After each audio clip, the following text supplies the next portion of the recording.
The ranch kitchen wasn't much to look at, but it breathed like something alive. The wood stove ticked and popped as it warmed.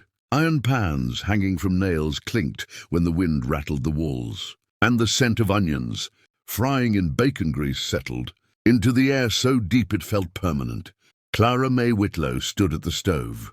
Sleeves rolled past her elbows, hair pinned tight at the nape of her neck, stirring a pot of beans that had been simmering since before dawn. She had learned early that hunger didn't wait for comfort. Cowboys would eat anywhere if the food was hot and plentiful. And this place, half shed, half afterthought, was good enough. The long table bore the scars of knives and elbows, and every chair wobbled like it had a grudge. Clara liked it that way. Fancy kitchens made people soft. This one demanded attention. The screen door slapped open behind her, letting in a rush of cold air and dust. Boots thudded across the floor.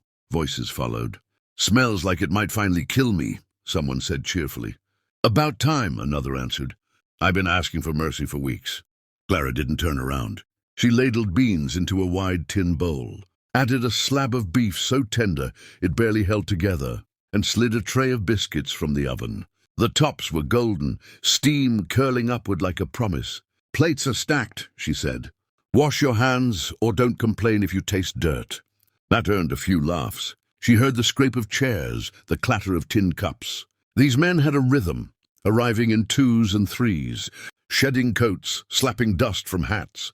Collapsing into seats like gravity finally had its way. They were sunburned and sore, their movements economical, their voices roughened by wind and long days. Clara had only been here 4 days, but already she could tell them apart by sound alone. The one with the wheezing laugh, the one who whistled off key, the one who never spoke unless spoken to. She didn't know their full names, and she didn't ask. Names made things personal, and she wasn't here for personal. She was here for wages. A man leaned close to the stove, lifting the lid of the pot. "Beans again?" "Beans again," she said. "You don't like it. You can chase a rabbit." "I like it just fine," he replied quickly, backing off. "Just asking." She set the biscuits down and finally turned, scanning the room to make sure no one was missing.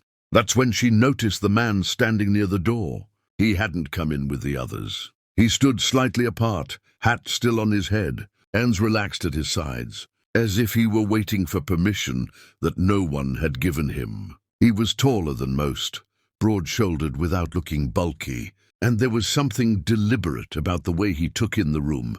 Not hungry deliberate, but thoughtful. "You gonna eat," Clara said, "or just stare at my walls?" A few men snorted. The man by the door blinked, then smiled, small, genuine, almost surprised. "Didn't want to crowd you," he said, stepping forward. "You're all crowding me," she replied. "That's the nature of feeding grown men." Someone shoved a plate into his hands. "Sit, Eli, before she decides to starve you." "Eli," he said, nodding his thanks. He took a seat at the far end of the table, setting his hat beside him, posture straight but easy. When he ate, it was unhurried, like he had nowhere else to be. Clara watched him longer than she meant to. He didn't shovel food the way the others did. He tasted it, not like a critic, more like someone paying respect. That annoyed her, though she couldn't have said why. She went back to the stove, refilled cups, scraped plates, listened. Cowboys talked when they ate, voices overlapping in a mess of stories and complaints. A horse that threw a shoe, a fence that wouldn't stay upright, weather that couldn't make up its mind.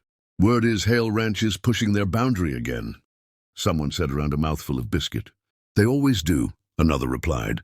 "Ain't much you can do when a man owns half the valley." "Half the valley and the sheriff," a third added. Clara felt something tighten behind her ribs. She slammed a pot lid down harder than necessary. "Must be real nice," she muttered, "owning more land than sense." The table quieted just a touch, not enough to stop, but enough to notice. Eli looked up from his plate. "You don't care for landowners?" She met his gaze without hesitation. "I don't care for people who profit from other folks' backs and pretend that makes them better." A few men shifted, uncomfortable. One cleared his throat. Eli considered her words, chewing slowly. "Some landowners work their land." "Some," she allowed. "Most just inherit it." That earned a low murmur of agreement. Clara turned back to the stove, heart thumping harder than it should have. She hadn't meant to say that much. But the words had been sitting in her chest a long time. She'd grown up on a rented patch of soil that never quite gave enough. Her father broke his hands, keeping crops alive that weren't his. Her brother broke his lungs trying to follow him. Land had always belonged to someone else, and the someone else had never known their names. When she glanced back, Eli was still watching her, not offended, not amused, just thoughtful. "Fair enough," he said quietly. The men resumed talking, the moment dissolving like steam. Clara poured herself a cup of coffee. She didn't have time to drink and leaned against the counter, letting the noise wash over her. She told herself she didn't care who these men were beyond the hours they ate and the coins they paid. She told herself she'd be gone before anyone learned her full name. But when Eli finished his meal, he stood and carried his plate to the wash basin without being told. He rinsed it, stacked it neatly, and replaced his chair instead of leaving it crooked. "Biscuits were good," he said. She raised an eyebrow. "They're biscuits." "Still," he replied, then paused as if weighing something. "Glad you're here." Before she could answer, he picked up his hat and stepped back out into the wind, leaving the door to slap shut behind him. Clara stood there longer than necessary, staring at the place where he'd been. Then she shook herself, grabbed a rag, and wiped down the counter. Cowboys came and went. So did cooks. That's what she told herself as she went back to work, even as a small, unwelcome curiosity settled in her chest like a seed finding soil. The morning air carried a sharpness that cut through wool and bone alike. Clara pulled her shawl tighter around her shoulders as she stepped out of the kitchen, the sound of raised voices drawing her across the yard. The sun hadn't fully cleared the hills yet, but already the land stretched awake and waiting, frost clinging to fence rails, horses stamping in the corral, breath rising in pale clouds. Two of the ranch hands stood near the boundary fence, their bodies angled forward in a way Clara recognized as trouble. Opposite them sat a man on a dark horse, his posture straight, boots polished to a shine that didn't belong out here. He looked like he'd ridden in from somewhere that didn't smell like manure and sweat. "This fence is on Hale land," the man said, his voice smooth and certain. "Always has been." "That's so," one cowboy shot back. "Then why do the markers say otherwise?" The man's lips tightened. "Markers can be moved." "So can fences," the other replied, gripping a post. Clara stopped a few paces away, heart thudding. She wasn't paid to intervene in ranch disputes. But something about the scene set her teeth on edge. The man on the horse spoke like the ground answered to him. "I suggest you boys stand down," he said. "I'll have this corrected by week's end."